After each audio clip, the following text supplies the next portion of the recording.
Good morning student. हम पढ़ रहे थे क्लास 10 की साइंस, जिसमें अपना लेसन शुरू किया था अपन ने। जो समन्वय एवं नियंत्रण का 7वां लेसन है हमारा, वो अपन ने शुरू किया था। ठीक है।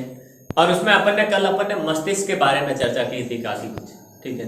मानव मस्तिष्क क्या होता है, और उससे पहले प्रतिवर्ती चाप प्रतिवर्ती क्रिया के बारे में देखा था। हमने मस्तिष्क के बारे में देखा था कि मस्तिष्क तीन भागों में बटा होता है। एक अग्र मस्तिष्क, मध्य मस्तिष्क और पश्च मस्तिष्क। तो देखिए, अग्र मस्तिष्क कौन सा होता है, मध्य मस्तिष्क कौन सा होता है। अग्र मस्तिष्क के 3 भाग होते हैं। ठीक है। जिसमें सबसे बड़ा भाग होता है प्रमस्तिष्क। प्रमस्तिष्क ये होता है चारों तरफ वाला सबसे बड़ा, और ये लगभग कितना बनाता है, ये पूरे मस्तिष्क का 80% भाग तो प्रमस्तिष्क होता है। और ये मुख्य होता है, इसका मेन कार्य होता है क्या, सोचना, विचारना, तर्क करना। ये सब चीजें जो सोचने समझने की शक्ति होती है वो प्रमस्तिष्क में होती है। ठीक है। फिर इसके चारों तरफ ये कपाल, या जिसे अपन खोपड़ी कहते हैं, वो होता है कपाल या खोपड़ी। ठीक है। जो इसको सुरक्षा प्रदान करती है। ठीक है। फिर आगे देखिए, ये इसमें हाइपोथैलेमस होता है। हाइपोथैलेमस, ये हाइपोथैलेमस होता है। हाइपोथैलेमस होता है। ठीक है। और यहां से ये यहां तक का ये सारा भाग कहलाता है अग्र मस्तिष्क। अग्र मस्तिष्क। ठीक है। आगे देखिए, फिर बीच वाला जो भाग होता है वो मध्य मस्तिष्क होता है। ये पूरा वाला, ये वाला भाग मध्य मस्तिष्क होता है।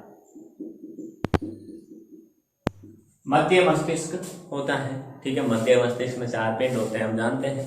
ठीक है। 4 पिंडों के बारे में अपन ने चर्चा की थी। उसके बाद देखिए, ये होती है यहाँ पे पीयूष ग्रंथि। पीयूष ग्रंथि। ठीक है। आगे फिर देखिए, फिर मध्य मस्तिष्क के बाद आता है हमारा आखिरी जो पश्च मस्तिष्क, पीछे वाला मस्तिष्क होता है। उसमें 3 भाग होते हैं, पोस्ट, मेडुला और अनुमस्तिष्क। ठीक है। ये होता है अनुमस्तिष्क, ये होता है अनुमस्तिष्क। ये भाग होता है पोंस, और ये भाग होता है मेडुला। ठीक है। ये तीनों आपस में मिलकर बनाते हैं पश्च मस्तिष्क। पश्च मस्तिष्क। ठीक है। ये 3 चीज, इस प्रकार से हमारे मस्तिष्क की संरचना होती है। ठीक है। अब मस्तिष्क की संरचना इस प्रकार से होती है, तो अगर अपन आगे पढ़ते हैं हम, ठीक है, तो देखिए आगे अगर अपन चर्चा करें इसकी, तो देखिए आगे, अब मस्तिष्क 3 भागों में बांटा गया है। मस्तिष्क, ठीक है, कौन कौन से 3 भाग, एक होता है अग्र मस्तिष्क, एक होता है मध्य मस्तिष्क, और एक होता है पश्च मस्तिष्क।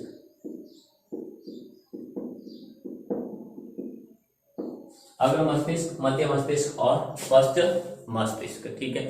अग्र मस्तिष्क को भी 3 भागों में बांटा गया है, जिसमें पहला है प्रमस्तिष्क। ठीक है। अब प्रमस्तिष्क में क्या होता है, प्रमस्तिष्क पूरा मस्तिष्क का 80% होता है, 80% बनाता है। ठीक है। इसका कार्य क्या होता है, सोचना। इसको ऐसे अपन कर लेते हैं ताकि पढ़ने में आसानी हो। सोचना, विचारना, तर्क, वितर्क, सोचना, विचारना, समझना आदि का कार्य। ये कार्य किसका होता है? ये कार्य होता है प्रमस्तिष्क। दूसरा होता है थैलेमस। ठीक है, तो हाइपोथैलेमस। हाइपोथैलेमस क्या करता है?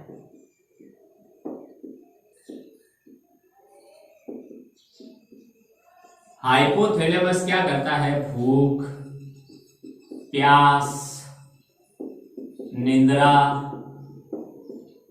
भूख, प्यास, निद्रा, ताप नियमन का कार्य करता है। ताप नियमन का कार्य करता है। ताप नियमन का कार्य करता है। तीसरी चीज होती है थैलेमस। ये संवेदी और प्रेरक संकेतों का केंद्र होता है। संवेदनाएं ग्रहण करना और उनके प्रति क्या क्रिया करनी है वो मस्तिष्क के अंदर समझने, उन संकेतों को समझने, उनके प्रति क्रिया करवाने का कार्य कौन करता है? थैलेमस करता है। तीसरा होता है हमारा थैलेमस। ये होता है संवेदी व प्रेरक संकेतों का केंद्र। संवेदी व प्रेरक संकेतों का केंद्र होता है। ठीक है, तो ये अग्र मस्तिष्क के 3 भाग होते हैं। इसको अपन शॉर्ट तरीके से, जैसे मैंने आपको बताया था कल के, अपन इसको शॉर्ट तरीके में पढ़ेगा क्योंकि शॉर्ट तरीका है उसको पढ़ने का। ठीक है, ऐसे अपन पढ़ सकते हैं और पढ़ने के बाद अपन क्या कर सकते हैं? पढ़ने के बाद इसको पूरा याद करके अपन इसको डिटेल में लिख सकते हैं। ठीक है, मध्य मस्तिष्क में क्या होता है? मध्य मस्तिष्क में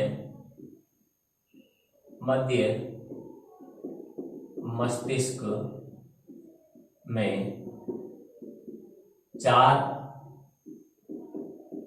पिंड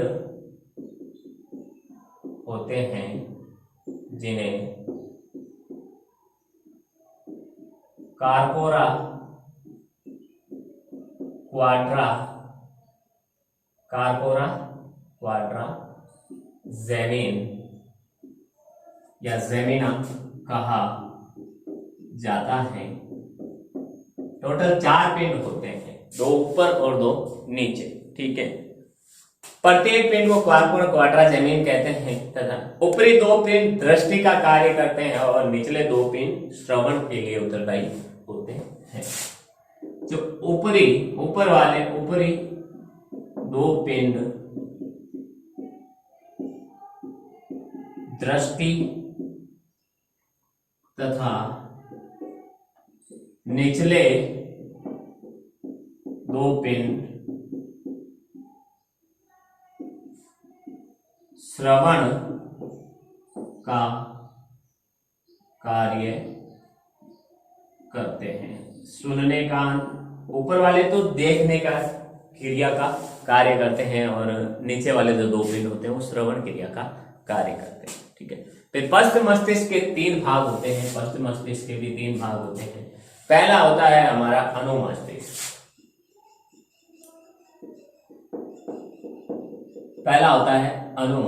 अनुमस्तिष्क क्या करता है? ऐच्छिक पेशियों को नियंत्रण करता है। अनुमस्तिष्क क्या करता है? यह ऐच्छिक पेशियों का नियंत्रण करता है। ऐच्छिक पेशियों का नियंत्रण मतलब जिन पर अपनी इच्छा चलती है। मैं चाहता हूं मेरी हाथ की मांसपेशी, या मैं चाहता हाथ ऊपर उठ गया, नीचे आ गया, घूम गया। ठीक है, तो ये मांसपेशियां मेरी इच्छा के अनुसार, हमारी इच्छा के अनुसार कार्य करती है, इसलिए इनको ऐच्छिक पेशियां कहते हैं और इनका नियंत्रण अनुमस्तिष्क करता है। ठीक है, दूसरा है मेड्यूला।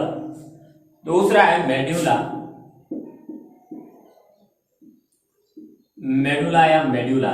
ठीक है, ये क्या करता है? अनैच्छिक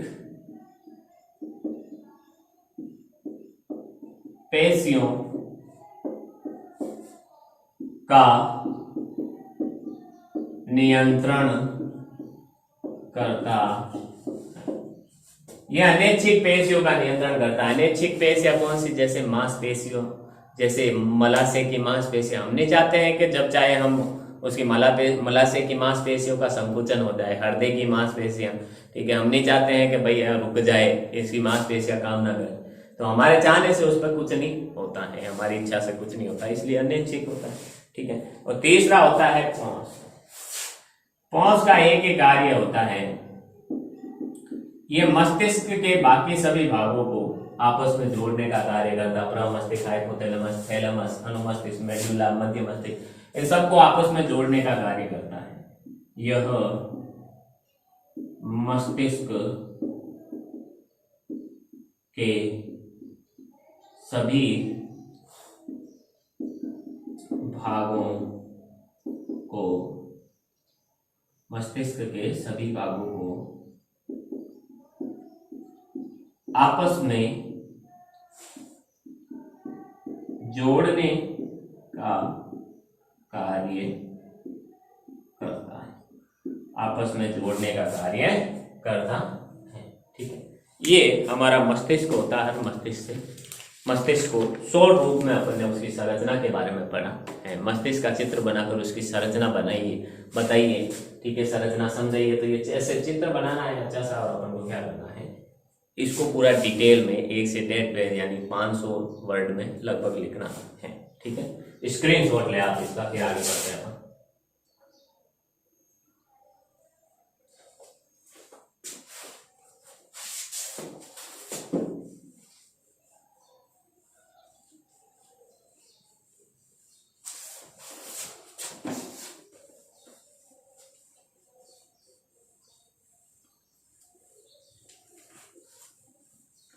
अब जो प्रमस्तिष्क होता है वो 2 गोलार्ध में बटा हुआ होता है।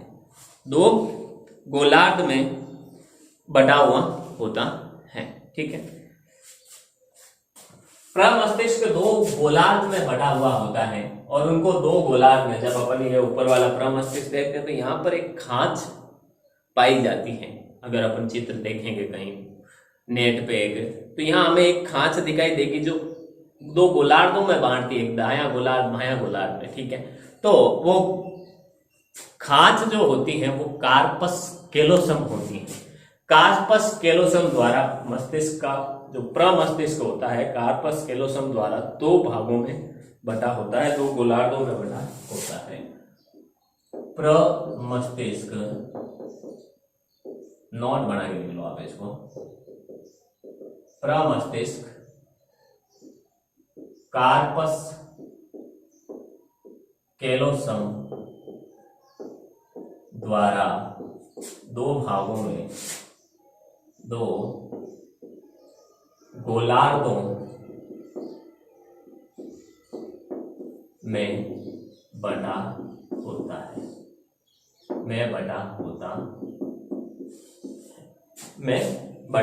होता है, ठीक है। अब मस्तिष्क एक हड्डियों के बॉक्स में रहता है, ये अपन ने कल पढ़ा था। तो मस्तिष्क एक हड्डियों के बॉक्स में रहता है, एक हड्डियों के बॉक्स में रहता है, ठीक है। मस्तिष्क एक हड्डियों के बॉक्स में रहता है, और बॉक्स के अंदर तरल पूरित गुब्बारे में मस्तिष्क होता है। तरल पूरित यानी तरल से भरा हुआ एक गुब्बारे की तरह संरचना होती है, जिसमें क्या होता है, मस्तिष्क होता है, जो प्रगात अवशोषक उपलब्ध करवाता है, जो बाह्य आघातों से क्या करता है, मस्तिष्क की रक्षा करता है। जैसे ये है, अब यहां से मैं दबा रहा हूं, ठीक है, मार रहा हूं अपने सर पे, तो हमारे मस्तिष्क बहुत ही नाजुक चीज है, लेकिन उसके चारों तरफ एक तरल पूरित गुब्बारे की तरह संरचना होती है, जिसमें तरल भरा हुआ होता है, जो क्या करता है, बाह्य आघातों से मस्तिष्क की रक्षा करता है। अगर यही डायरेक्ट मस्तिष्क पे मैं ऐसे लगाता हाथ, तो हमारा मस्तिष्क ब्लास्ट हो जाता, खराब हो जाता, ठीक है, काम करना बंद कर सकता, नुकसान हो सकता है। लेकिन वो तरल पूरित होने के कारण ज्यादा फर्क नहीं पड़ता है। तो बॉक्स के अंदर तरल पूरित गुब्बारे में मस्तिष्क होता है। बॉक्स के अंदर तरल पूरित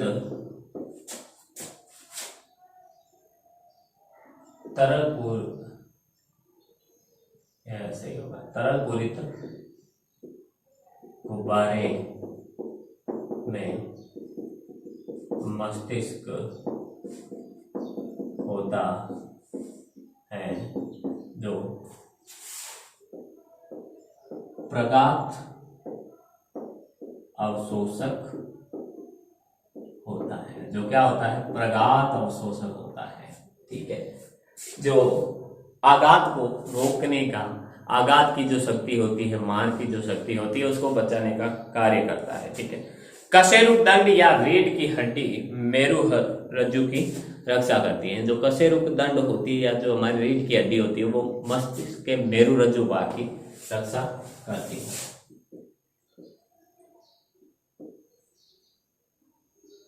कशेरुक दंड या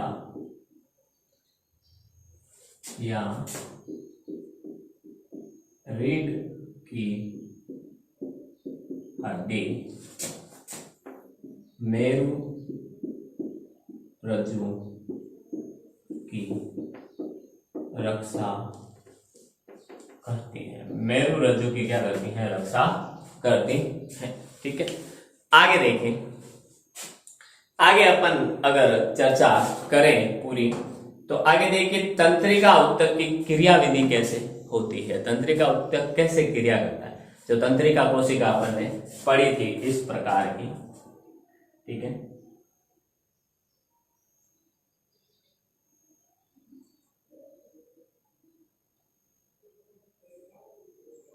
इस प्रकार से अपन ने तंत्रिका उत्तक पढ़ा था।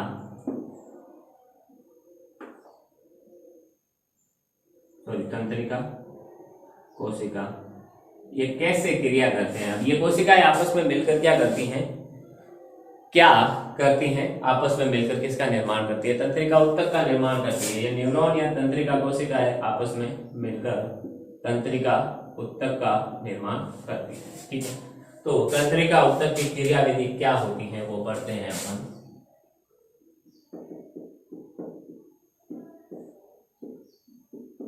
तंत्रिका उत्तक की क्रिया विधि। तंत्रिका उत्तक की क्रिया विधि क्या होती है? तो देखिए, पहला, पेशी कोशिकाएं आकृति बदलकर गति करती हैं। जो पेशी कोशिकाएं होती है वो अपनी आकृति बदलती है। जैसे ये हाथ सीधा है, ठीक है, अब ये क्या करती है? सभी पेशियां एकदम सीधी है। जब इसे को अपन इस प्रकार से मोड़ने का कार्य करना होता है, ठीक है, हाथ को मोड़ने का कार्य करता है, तो ये मोड़ने का कार्य हाथ नहीं करता। हाथ के अंदर की पेशी कोशिकाएं अपना आकार बदलती हैं, जिसके कारण यह हाथ की गति होती है। तो पेशी कोशिकाएं आकृति बदलकर गति करती हैं।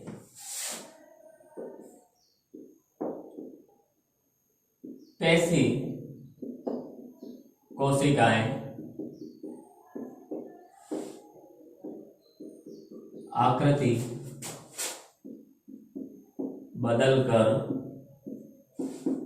गति करती है। पेशी कोशिकाएं आकृति बदलकर गति करती हैं। ठीक है, दूसरी चीज, पेशी कोशिकाओं में विशेष प्रकार का क्या होता है? एक प्रोटीन होता है जो उनकी आकृति एवं व्यवस्था दोनों ही बदल देती है। इनमें एक विशेष प्रकार का, पेशी कोशिकाओं में क्या होता है? एक विशेष प्रकार का प्रोटीन होता है जो उनकी आकृति एवं व्यवस्था को बदलने का कार्य करता है। ठीक है,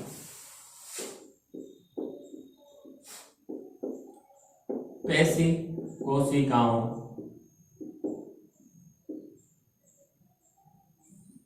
कोशिकाओं में एक विशेष प्रकार का प्रोटीन होता है जो इनकी आकृति एवं व्यवस्था बदल देती है। जो इनकी आकृति एवं क्या कर देती है, व्यवस्था बदल देती है पूरी। ठीक है, आगे देखिए, कोशिका में यह तंत्रिका विद्युत आवेग की अनुक्रिया के कारण होता है। कोशिका में यह आकृति बदलने का कार्य जो होता है वो तंत्रिका विद्युत आवेग के कारण होता है। कोशिका में यह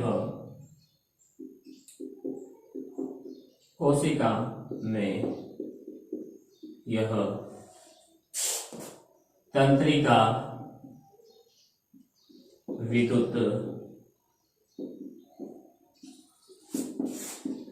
आवेग के कारण होता है। कोशिका में यह तंत्रिका विद्युत आवेग के कारण होता है। जब विद्युत आवेग की घटना होती है, ठीक है, तो इन प्रोटीन की नई व्यवस्था पेशी को नई आकृति देती है। जैसे ही क्या होता है कि कोई विद्युत आवेग की घटना होती है, जैसे हमने गर्म बर्तन को छुआ है हाथ से, ठीक है, तो ये विद्युत आवेग यहाँ से प्रस्तावित हुआ, ठीक है, यहाँ से निकला, मस्तिष्क तक गया, गर्म है, क्या करना है, हाथ को हटाना है, ये हटाने का क्रिया होगी। ये तो निर्देश मिल गया, लेकिन इस हाथ को हटाने की क्रिया में क्या होता है, इसकी पेशी कोशिकाओं में जो प्रोटीन होता है, ठीक है, वो नई आकृति एवं व्यवस्था करता है। जैसे ही उसको इस आवेग का पता चलता है, ये नई आकृति एवं व्यवस्था करता है। हमारे हाथ की मांसपेशियां जो टच करते टाइम सीधे थी, वो हटाते टाइम तिरछी हो जाती है, उनकी आकृति बदल जाती है। जब विद्युत आवेग की घटना होती है, जब विद्युत आवेग की घटना होती है तो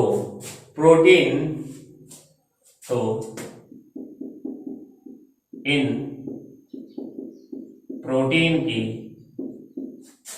नई व्यवस्था पेशी को नई आकृति देती है। प्रोटीन की नई व्यवस्था पेशी को नई आकृति देती है, नई आकृति देती है। ठीक है, पेशी को क्या करती है, नई आकृति देती है। ठीक है, स्क्रीनशॉट ले, पहले देखिए, ये थी हमारे सजीव में, मस्तिष्क में, सॉरी, जो मनुष्य होता है उसमें मस्तिष्क कैसे कार्य करता है। ठीक है, कैसे वो एक दूसरे को एडजस्ट करते हैं बाह्य वातावरण के आधार पर। ठीक है, ये मस्तिष्क के द्वारा होता है। अब पादपों में भी तो समन्वय होता है, वो कैसे होता है वो अपन चर्चा करेंगे एक बार। पहले आप क्या ले, इसका स्क्रीनशॉट ले अच्छे से।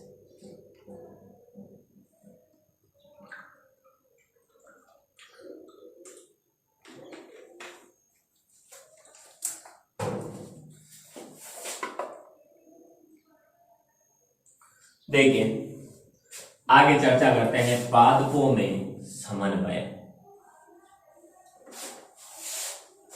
पादपों में समन्वय कैसे होता है उसकी चर्चा करेंगे अपन अच्छे से। पादपों में समन्वय की चर्चा करें अगर अपन, तो देखिए, पादपों में समन्वय किस प्रकार से होता है। ठीक है, पादपों में समन्वय में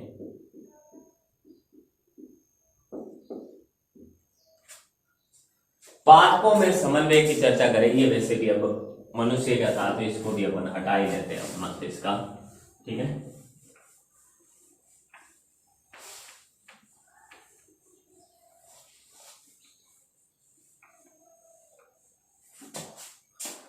तो देखिए, पादप दो भिन्न प्रकार की गतियां दर्शाते हैं, दो अलग अलग प्रकार की गतियां दर्शाते हैं। एक तो वृद्धि की गति होती है, जिससे पादप क्या करता है, वृद्धि, ऊपर की तरफ वृद्धि करता है, और दूसरी वृद्धि से मुक्त होती है। एक पादप की वृद्धि से आश्रित गति होती है और एक वृद्धि से मुक्त गति होती है। तो पादप दो प्रकार की गतियां दर्शाते हैं। पादप दो प्रकार की गतियां दर्शाते हैं। कौन कौन सी? एक तो है पहली वृद्धि पर आश्रित गति, यानी ऐसी गति जिसमें क्या होता है, वृद्धि होती है, वृद्धि पर निर्भर करती है और वृद्धि से मुक्त। दूसरी है वृद्धि से मुक्त गति। ठीक है, अब वृद्धि से आश्रित कैसे होती है, वृद्धि से मुक्त कैसे होती है? अब जब कोई बीज अंकुरित होता है, देखिए एग्जाम्पल के थ्रू पढ़ते हैं अपन। जब कोई बीज अंकुरित होता है तो जड़ें नीचे की ओर जाती है और तना ऊपर की ओर गति करता है। ये आश्रित अनुक्रिया, ये वृद्धि पर आश्रित है। इससे ये बीज है, जब ये अंकुरित होता है तो इससे जड़ें निकलती हैं, ऐसे निकली तरफ, और तना है वो ऊपर की तरफ गति करता है। ठीक है, तो पहले बीज इतना था, अब इसकी जो गति हो रही है वो वृद्धि पर आश्रित हो रही है। इसकी गति नीचे की तरफ जा रहा है, ऊपर की तरफ जा रहा है, तो इसकी गति हो रही है। और गति होने से क्या होता है, इसी एक पर नीचे की तरफ गति हो रही है, जैसे इससे वृद्धि हो रही है। तो ये वृद्धि पर आश्रित क्या है, वृद्धि पर आश्रित गति है। ठीक है, आगे देखिए। तो जब एक बीज अंकुरित होता है, जब एक बीज अंकुरित होता है, जब एक क्या होता है, बीज का अंकुरण होता है या बीज अंकुरित होता है, तो जड़ें नीचे की ओर जाती हैं। तो जड़ें नीचे की ओर जाती है। जड़ें क्या होती हैं, नीचे की ओर गति करती हैं। जड़ें नीचे की ओर जाती हैं तथा तना ऊपर की ओर आता है, तथा तना ऊपर की ओर आता है, तना ऊपर की ओर आता है। ठीक है, यह वृद्धि आश्रित, वृद्धि पर आश्रित अनुक्रिया या गति होती है। यह कौन सी है, यह वृद्धि पर आश्रित अनुक्रिया या गति है। ये वृद्धि पर आश्रित अनुक्रिया या गति होती है। ठीक है, और इसी तरह एक एग्जाम्पल अपन देखते हैं, छुई मुई का पौधा आपने देखा होगा। ठीक है, तो छुई मुई का पौधा क्या करता है, छुई मुई की पादप की पत्तियों को जब अपन छूते हैं तो वह मुड़ना प्रारंभ कर देता है। वह वृद्धि नहीं करता इस बार के जैसे ही छुआ तो फूल क्या करता है, पत्तियां क्या करती हैं, बड़ी हो जाती है या छोटी रह जाती है, नहीं, पत्तियां इस प्रकार से है, जैसे ही अपन ने क्या हुआ उसको छुआ, पत्तियां इधर उधर मुड़ना प्रारंभ कर देती हैं। ठीक है, जब छुई मुई के पादप की पत्तियों को क्या करते हैं अपन, छूते हैं, तो वो मुड़ना प्रारंभ कर देती हैं तथा नीचे झुक जाती है। या तो मुड़ना प्रारंभ करेगी या नीचे की तरफ झुक जाएगी, लेकिन उसकी पत्ती की लंबाई बराबर रहेगी, लंबाई ना छोटी होगी ना कम होगी। तो ये वृद्धि से मुक्त गति या अनुक्रिया होती है।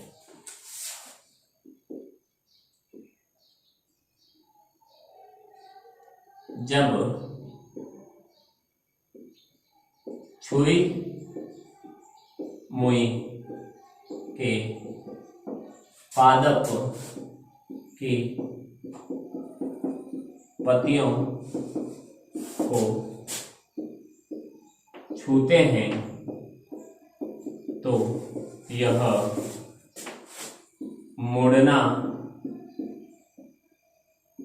प्रारंभ कर देती है तथा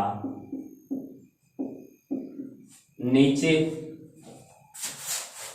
की तरफ क्या हो जाती है, झुक जाती है, नीचे की तरफ झुक जाती है, नीचे की तरफ झुक जाती है। ठीक है, यह वृद्धि से मुक्त गति या अनुक्रिया होती है। यह वृद्धि से मुक्त गति या अनुक्रिया है। यह वृद्धि से मुक्त गति या अनुक्रिया होती है। ठीक है, इसी तरह एक एग्जाम्पल वृद्धि से मुक्त का जो आपके किताब में नहीं है लेकिन फिर भी अपन लिख लेते हैं। सूरजमुखी का पौधा होता है, आपने देखा होगा। वो जब सूरज उगता है तो उसके फूल का, उसके पुष्प का किस दिशा में होता है? जिस तरफ से सूरज उगता है उस तरफ होता है।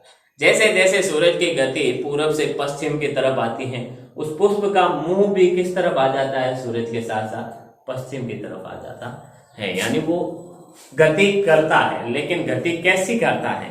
गति करता है वो वृद्धि की मुक्त होती करता है। ऐसा नहीं होता है कि पादप उस तरफ होता है, फूल शाम तक जब इधर आया पुष्प तो उसके साथ मुड़ते हुए क्या किया? उसकी वृद्धि हो गई, लंबाई में वृद्धि हो गई। नहीं, जब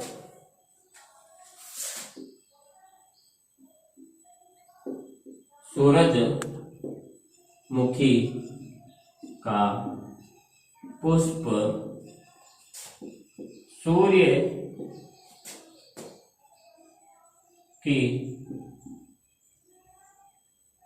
सूर्य के साथ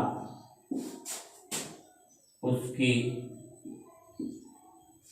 सूरजमुखी का पौधा सूर्य की गति की दिशा के साथ, सूर्य की गति की दिशा के साथ गति करता है अथवा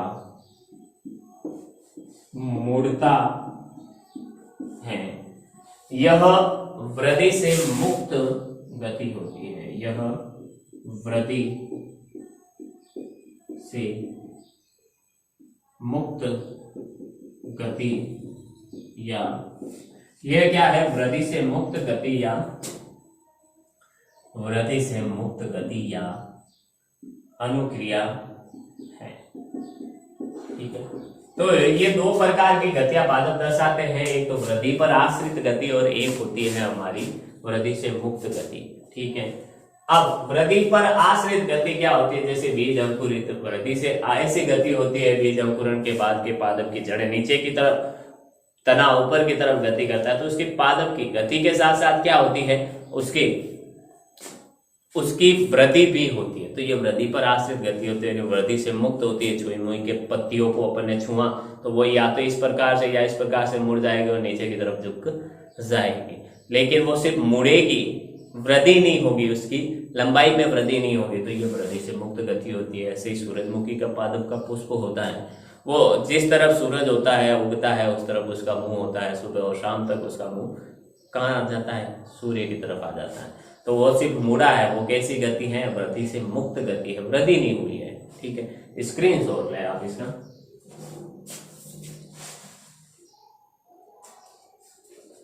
इसके बाद उद्दीपन के लिए तत्काल अनुक्रिया होती है। ये जो टॉपिक है हमारे अध्याय में आगे, उसके बारे में अपन चर्चा करेंगे आने वाली क्लास में। ठीक है, अब उद्दीपन के लिए तत्काल अनुक्रिया होती है कैसे? अब जैसे उद्दीपन हुआ और तत्काल अनुक्रिया होनी चाहिए। ठीक है, अगर कोई गर्म चीज को हमने छुआ है, वो गर्म है, अगर वो अनुक्रिया हाथों हाथ होती है तो अपन हाथों हाथ उससे क्या हटा लेते हैं? अपना हाथ हटा लेते हैं।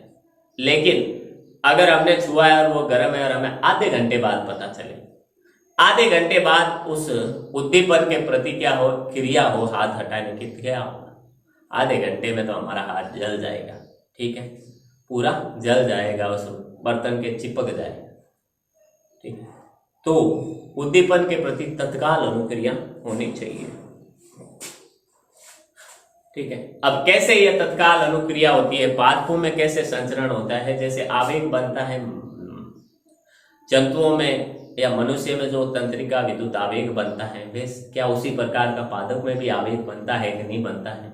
उसके बारे में हम चर्चा करेंगे, पूरी लिखेंगे, सीखेंगे, अच्छे से पढ़ेंगे। ठीक है। उम्मीद करता हूँ जो भी आज अपन ने पढ़ा है, अपन ने आज मस्तिष्क का शॉर्ट फॉर्मूला, उसके बाद पादपों में समन्वय अपन ने पढ़ा है, तंत्रिका तंत्र की क्रियाविधि, तंत्रिका उत्तक की क्रियाविधि अपन ने पढ़ी है, ठीक है।